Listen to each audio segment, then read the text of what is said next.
नमो भगवते वासुदेवाय। श्रावण शुक्ला पुत्रदा एकादशी। युधिष्ठिर बोले, हे मधुसूदन, श्रावण शुक्ल पक्ष की एकादशी का क्या नाम है, सो कृपा करके मुझसे कहिए। श्री कृष्ण बोले, हे राजन, प्राचीन समय में महेशमतीपुरी में महीजित नाम का राजा राज्य करता था।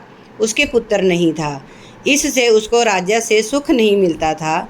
बिना पुत्र के इस लोक और परलोक में सुख नहीं है। पुत्र की प्राप्ति के लिए उपाय करते हुए उस राजा का बहुत समय बीत गया, परंतु पुत्र उत्पन्न नहीं हुआ। अपनी वृद्धा अवस्था देखकर राजा को बहुत चिंता हुई। सभा में बैठकर प्रजा से बोला, हे मनुष्यों, इस जन्म में मैंने कोई पाप नहीं किया। मैं सदैव धर्म के मार्ग में तत्पर रहा हूँ। मेरे पुत्र क्यों नहीं हुआ, इसका विचार करो। ब्राह्मण और प्रजा इस बात को सुनकर आपस में विचार करके सघन वन में गए। वहाँ घोर तप करते हुए लोमश ऋषि को देखा। उनको देखकर सब प्रसन्न हुए और यथायोग्य नमस्कार किया। उनको देखकर मुनीश्वर बोले, तुम किस लिए आए हो, इसका कारण कहो, मैं अवश्य तुम्हारा हित करूँगा। हम श्रीखे मनुष्यों का जन्म परोपकार के लिए ही है, इसमें संशय नहीं है। मनुष्य बोले, हम अपने आने का कारण कहते हैं, आप सुनिए। हम संदेह निवारण करने को आपके पास आए हैं। महीहित नाम का राजा पुत्रहीन है। हे ब्राह्मण, हम उनकी प्रजा हैं। उनको बिना पुत्र के देकर उनके दुख से हम दुखी हैं। सो दृढ़ विचार करके हम तप करने को जहाँ आए हैं। हे द्विजोत्तम, उनके भाग्य से ही हमको आपका दर्शन हो गया है। बड़ों के दर्शन से ही मनुष्यों का कार्य सिद्ध हो जाता है। हे मुने, ऐसा उपदेश दीजिए जिससे राजा के पुत्र हो।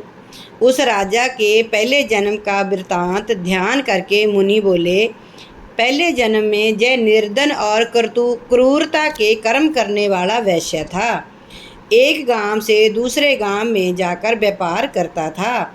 एक समय ज्येष्ठ मास के शुक्ल पक्ष में द्वादशी के दिन मध्याह्न के समय गांव की सीमा पर प्यास से व्याकुल हो गया। वहाँ सुंदर जलाशय को देखकर जल पीने का विचार किया। वहाँ हाल की ब्याई गऊ बछड़े समेत जल पीने को आई। उस वैश्या ने जल पीती हुई गऊ को हटाकर जल पिया। उसी पाप से राजा पुत्रहीन हुआ। हे मनुष्य बोले, हे मुने, प्राणों में सुना जाता है कि पुण्य के प्रभाव से पाप दूर हो जाता है। इसलिए पुण्य का उपदेश दीजिए, जिससे पाप का नाश हो और आपकी कृपा से इनके पुत्र हो। लोमश ऋषि बोले, श्रावण शुक्ल पक्ष में पुत्रदा नाम की एकादशी प्रसिद्ध है। उसका व्रत विधि पूर्वक करो। रात्रि में जागरण करो। उसका निर्मल पुण्य राजा को दे दो। ऐसा करने से निश्चय राजा के पुत्र होगा।